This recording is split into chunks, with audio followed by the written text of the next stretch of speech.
opportunity. But here's another excerpt from it. He's talking about the Big Ten and the Pac-12, the question on whether ESPN's SEC deal and added inventory impacts whatever future interest ESPN might have in the Big Ten and Big 12. And again, this is from Richard Deitch, and this is from The Athletic. He says, he talks about their game inventory and how it's going to be 16 out-of-conference games once OU and Texas join, and la-di-da-di-da. But then he gets into the other part, and he says, the great thing about that deal, the SEC deal, if I had to summarize it with one word, it would be flexibility. And he talks about having the marquee game on ABC at 2:30 or 3:30 for those on the East Coast, and where they're going to have all this SEC. But at the very end, he says, of course, however, we've been very thoughtful about this, and there's still plenty of room for Big Ten and Pac-12. We're pursuing both. No one should misinterpret. When we did this SEC deal, no one at ESPN said, okay, that means we're walking away from another conference.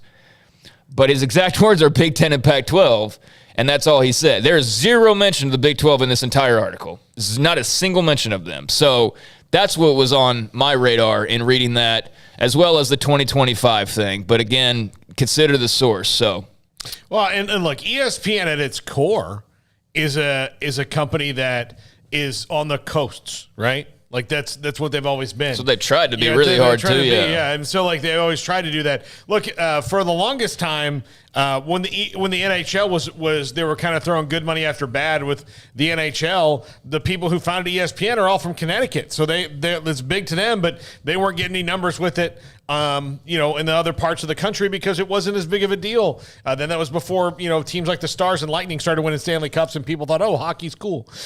So they've gone through all these stages in there, but at their core, they're a company that cares about the coasts in this part, and the middle of it is kind of something they deal with. And when they did kind of go big in the middle of the country, they picked the biggest school in the biggest state in the middle of the country, in the University of Texas in Texas, and look where that is now. So yeah, I've if you really look at their moves over the years, the Big 12 has always kind of been an afterthought to them anyway.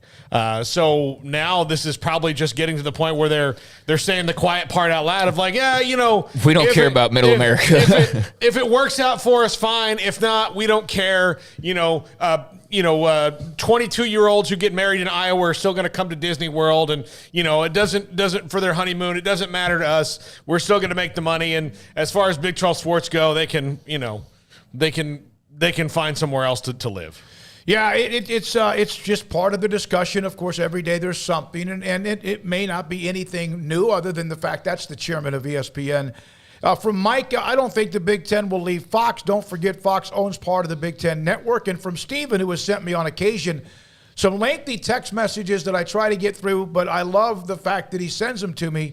I don't think the Big Ten will leave. No, excuse me, this is from Stephen, thinking the Big Ten will be Fox because of relationships with the Big Ten network, which is exactly what Mike just said as well. As long as it's Fox, CBS, or ESPN, as far as your main core, whoever you are as a conference, that is imperative. You can't get along without that being the core one way or the other. Yeah, but I think when you're looking at the Big Ten, you're not looking at they're going to be a Fox brand.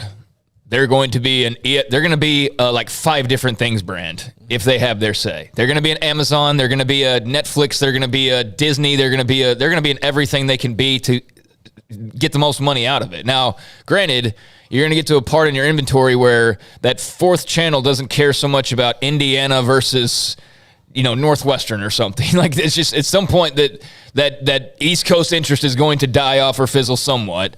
But yeah, I think that the Big Ten is going to be a lot of different things based on all the stuff that I'm reading. They're not going to cap themselves on just being a one brand conference unless that brand delivers them well over $1 billion. I think what's interesting is you've got the Pac-12 who has deals with both Fox and ESPN, right? So they've got those 2 deals, and those run out in 23 and 24. Did Jimmy Pitaro mention the Pac-12? Yeah, he did. Yeah, he did. Big 12 got an agreement. Two networks, expires a year after. Did he mention the Big 12? No, he didn't. So again, I go back to that. He very intentionally mentioned 2 other conferences. He did not mention the Big 12, even though the Big 12 is heavily invested with ESPN when you think about ESPN Plus and the games they run on there. And Yeah, I found that very interesting, but yeah, I don't think anybody's going to be really limiting themselves, especially the Big Ten, to we're a CBS and that's it. It's going to be in as many places as they can get it, I would imagine. Now look, this is all very doom and gloom that we say it like, oh, ESPN's out, but look, CBS has got to go somewhere with something, and the SEC to the Big 12 is kind of a nice cultural step over for them to where the audience is similar in their appetite for football, though maybe not as big a population centers when you talk about Iowa and Oklahoma and Kansas, but there will be thirst for live college sports on Saturdays. The other good news is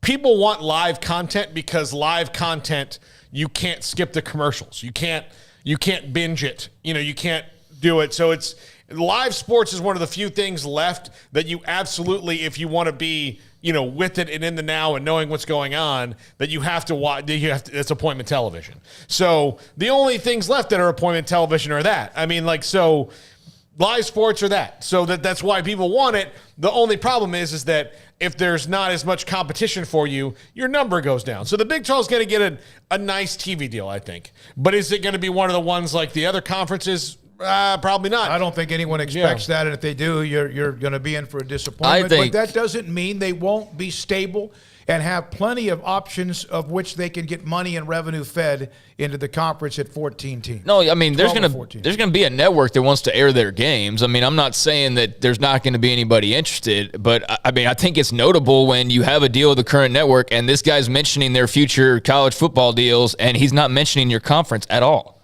Like, if that doesn't send off, and I'm not saying that to go write an article like ESPN doesn't want the Big 12. I have no idea what it ultimately means, but it's notable. It's notable that he did not mention the Big 12, but he mentions the Pac-12, who has a deal coming up as well. So, we'll see. I mean, Big 12's got relationships with Fox. They got relationships with ESPN. I mean, ultimately, somebody's not going to get all of the Big 10 that they want or all of the Pac-12 that they want, and they're going to need something. And then the Big 12, maybe timing-wise, being the kind of last in line, will benefit from that versus, being up.